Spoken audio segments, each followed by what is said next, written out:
Hey, so one of the more common lead types and inquiries that I get are from local businesses. So what I've done, I've just put together some thoughts on how you could get started with your SEO strategy if you were a cleaning business specifically.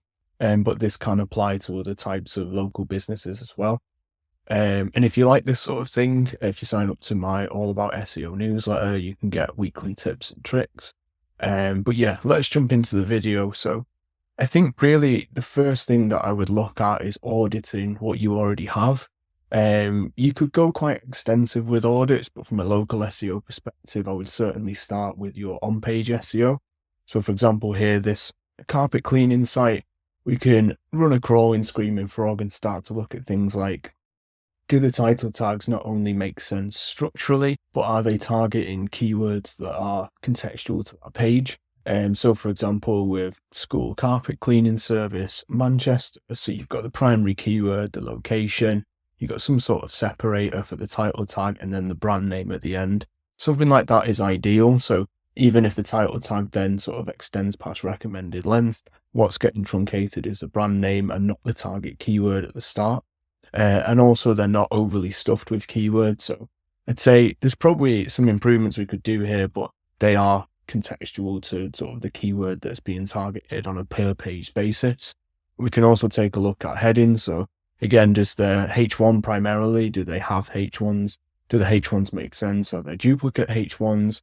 Are the images on the site above a sort of recommended size? So can we do image compression and things like that to help with usability and load times of the site? All these quite common issues that we can take a look at. But yeah, you can go quite in depth into auditing, and I'll do some more videos around auditing specifically. But I'd say at least take a look at how you're dealing with on-page SEO for the site and make sure that what you do have is as optimized as possible. And then we can start to take a look into content gap and backlink gap analysis for the site. What I like to do with this one is we can put the site into something like a Hrefs. It will bring back who the sort of closely aligned competitors are based on similar target keywords. But what they'll do with this keyword gap is automatically put it as the target position as no. So what it's doing here is omitting anything that we rank for already. What I like to do though is take that off so we can see where we sit for keywords that we do have as well, and then where our competition's alongside it. So sort of end of tenancy cleaning Manchester. So something like that, like we're position 77, or here carpet cleaning Manchester position 5. So we could start to look at for where we've got those rankings, even if it's, in the 70s, 80s, 90s, what are competitors doing? And also, do these keywords actually make sense for the site? So here, you might have something like this, where it's a broader cleaning site that's not specific to carpet cleaning. And naturally, we might not want to go too far outside the niche. But what we could do is look at keywords where there are those sort of targeting commonalities where we're just completely missing it. So for example, like carpet cleaning services, we might not then have a top level page that we can use to target as part of that. So you might have dedicated category pages or subcategories, but there could easily be things that you're missing there. And it's the same with things like informational keywords as well, which we can take a look at. So for example, we could put one of the top competitors for the area in. So for example, here, Manchester carpet cleaner, and we can see what is their top content over time, and is it commercial or informational? So something like this, we could say, we might not have a pricing page. We can see how much have they changed that. Okay, doesn't need much changing, if anything.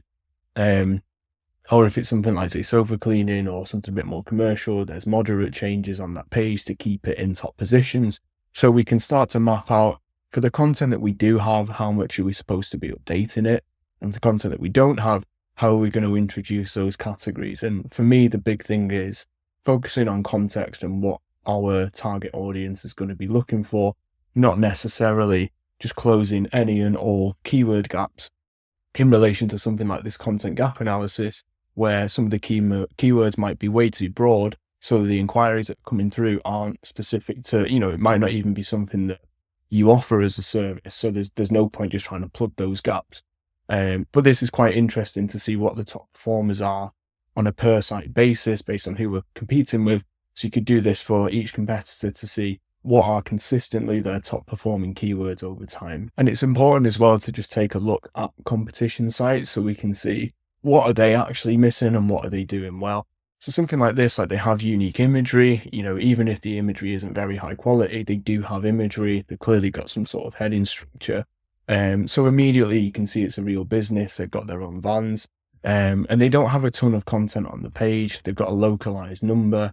They've got their address in the footer, but it's not, they've not gone all out with this sort of thing. And it sort of shows, especially from a local SEO perspective, how important it is to show that you're a real business. So have those photos on there, have those category pages existing, and then you can focus on building your authority more broadly over time, but never lose that sort of showcase that you are a real business. That is exactly what your local customers want to see. And obviously cleaning is no different, especially when we can see, this site has just gone from strength to strength over time with what I would say is relatively thin content, but they're clearly a real business in this sector. And that's sort of paying off for them, that they're really starting to prove that with imagery and building out the content and maintaining the content that they do have, even if it is a little bit thin. And then also what we can do from a keywords perspective is go into Keyword Explorer. We could put a seed keyword, so like carpet, and we can go into matching terms, questions, and then let's look at things that, would relate to our niche. So clean. So interestingly, when we look at the gap analysis, from what we can see, largely there isn't a ton of competitor sort of emphasis on these sort of question-led pieces. Now, I suppose you can make the argument with local SEO that it doesn't really matter. Why would you want to bring broader question-led content when it isn't localized? So, someone from London visiting your how to clean a carpet page, they're obviously not going to inquire about Manchester carpet cleaning services, but it is sort of helping around proving your authority. You're clearly showing that you know what you're talking about. So I'd think about it a little bit more as well with local customers who are landing on the site. Can see you have these guides that you can internally link back to your service pages. Again, you can use your own imagery to show, here's how we approach cleaning a carpet, or how you can approach cleaning a carpet at home, and here's a recent job that we've done. So not always even necessarily about the traffic that it could bring in, which it absolutely could, but it's a really nice way of proving that you know what you're talking about and you've got past experience with what you're talking about in a guide on your site, that the people who are probably going to convert, they've come in locally, they can see that. And you can see that the sort of competition levels drop quite drastically with these sorts of things. So I wouldn't go all out for a cleaning site. Unless you are national, then obviously it doesn't really matter. Like, you can target as many of these as possible. But if you are specific to a certain area, maybe build out a few of these, track how they sort of grow over time, and then you can get onto things like link building and strengthening the category pages on your site. But just to recap there on the content side, I would say what we're looking at is, first, we're going to do a screaming frog crawl. We can optimize what we do have from metadata side, any thin content, any imagery that we can compress and just start to speed up the site a little bit. Obviously, auditing doesn't end there. It's quite involved, but just from a top level side of things, we can make that an initial point of focus with the on-page SEO. Then we look at content gaps and split that between, are we going to be building out commercial content around, is it specific products we offer? Is it subcategory pages? Are we missing things at the category level? And how can we start to sort of build that hierarchy out on the commercial side of the site? And then also, what are those opportunities for this more question-led and how-to content? Like I said, if we're national, I suppose it doesn't necessarily matter how much we build out, because if it brings leads and we've got people across the country in a certain location to help and sort of action that inquiry, fine. But if we're local, we don't spend too much time on it, at least not initially, but we want to at least build a little bit so we can show that we have experience in certain sectors and we know what we're talking about. And then let's get into link building. So I suppose your first port of call, that on-page side, we build out the content, but then once we've got the site in its entirety, it's all optimized, the content's all written. How do we start to get that authority more long-term? So the first port of call from a link building side is going to be citations. That's always going to be something I'd recommend as a point of focus for local businesses, and cleaning sites are no different. So we can start to look here. Again, if we just take this cleaning site and do a gap analysis, so we can start to see what are the citations and the directories that we have, and what are the ones, more importantly, that we don't have that our competitors do. So you can start to see ones here: Yale, 3 best rated, health staff discounts. The important thing here is that these are all indexed. So said this in another video, but with the citation services, a lot of the time there's no guarantee that any of those will get indexed. Where at least with this, we could have less citations, but we at least know they're going to be indexed because we can see them in Ahrefs and we can see they work for competition. Obviously, there might be a lot of spam in there as well, but we can at least start to build out a list of citations that we can, I guess, A, see have worked for competition, and 2, we know it's not going to be a waste of our time or virtual assistant's time because they are indexed, and yeah, we've got the data to prove that. So another thing that we want to do with the gap analysis, especially for local SEO, is look at, are there any sites with our sort of core location in the domain name that are linking to our competitors? So we can start to look at opportunities there with, are they working with local bloggers or larger publishing site and news sites? So we could put a filter here, show me domain names that are linking to our competition that contain Manchester. In this example, it's Manchester specific sites. So straight away, we've got Manchester specific directories and then also these Manchester based news sites as well.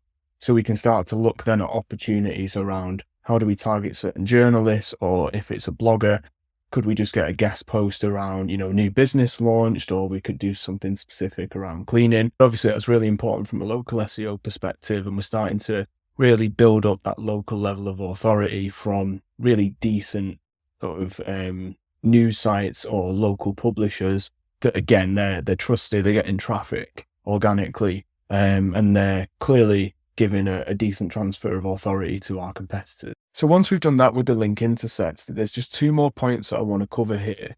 The first one is around looking for industry press.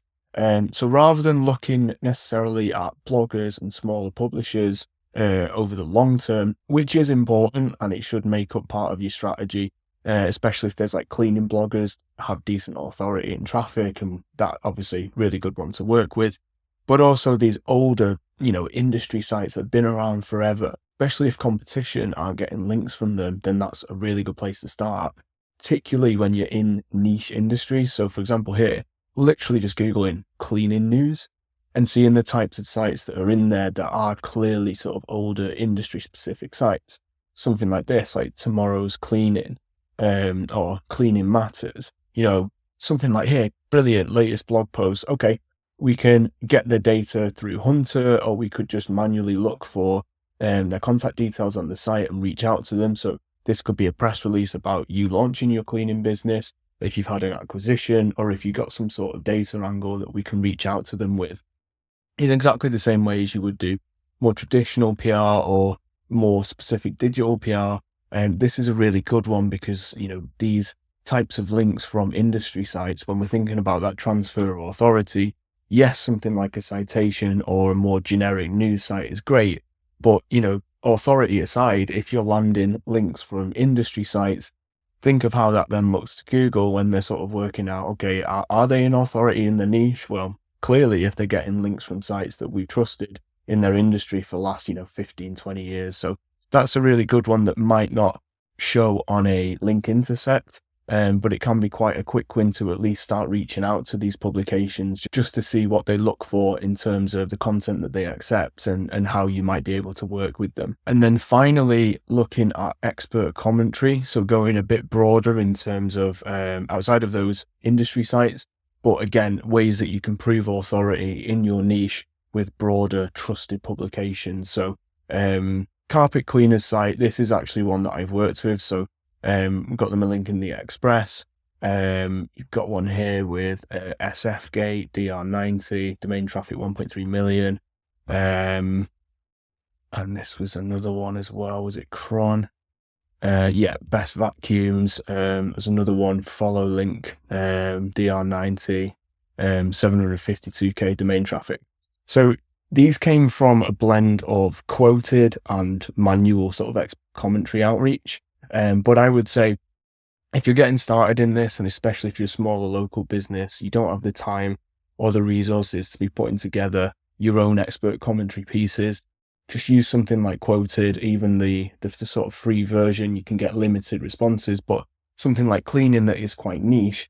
Again, we're thinking about building that broader authority. Look, straight away, Homes and Gardens, professional cleaners, tips on how to get hair dye out of a carpet, no responses. Absolutely brilliant. So it doesn't even necessarily matter that you're not, a massive cleaning agency. Um, the fact that you're real, as ridiculous as it sounds, because these journalists are getting AI profiles and fake businesses pitched to them all the time. You can reach out and just say, hey, I've started a local carpet cleaning business, but, I genuinely do have experience in this sector. A link from Homes and Gardens alongside a link from these industry sites, and you're building up your citations. It's really easy to see how that can compound over time. And then, you look back in 12 months and you have significant increase in authority, especially in comparison to your competition. And you just keep nailing that content side of things, building out the subcategories, building out that question-led content, and you start to see it all come together really nicely. So yeah, those are just some thoughts on if I was launching a cleaning site tomorrow, that's how I'd start it.